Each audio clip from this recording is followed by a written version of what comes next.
पटना गईली, जहाँ भी गईली हल्फा मचैली। अच्छा ए बाबू बुझला? हाँ हो। मुंबई दिल्ली पटना गईली, जहाँ भी गईली हल्फा मचैली। ई बात बा इसटे जब है पे भइल बगारहदा तो है सुना। अब ही न देखलू कहाँ गोरी है यूपी के मारा कैसन हो? अब ही न देखलू कहाँ गोरी है यूपी के मारा। अच्छा। अब ही न देखलू कहाँ गोरी अरे जा जा। यूपी के मारा देखलू कहाँ गोरी।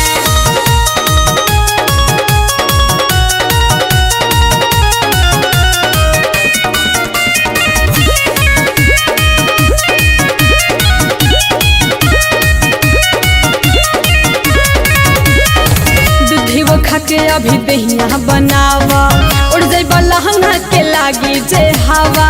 लागेलू गोरी तू त काली हसीन हो, तनी देखा दाना हाउ वाला सीन हो। दिमाग खराब है। हाँ हो। दूधियो खाके अभी दहिया बनावा, उड़ जाइबा लहंगा के लागी जे हवा।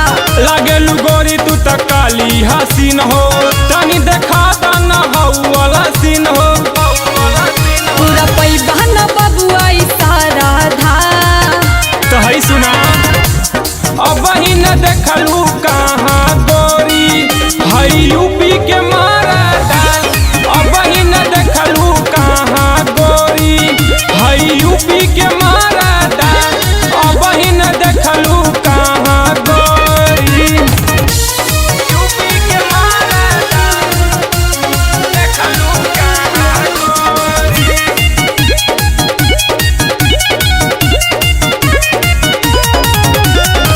मानिला बतिया के श्याम भोजपुरिया, अब ही न काठी हो रहा है वो मेरिया।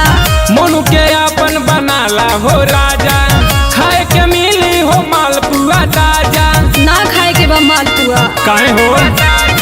मानिला बतिया के श्याम भोजपुरिया, अब ही न काठी हो रहा है वो मेरिया।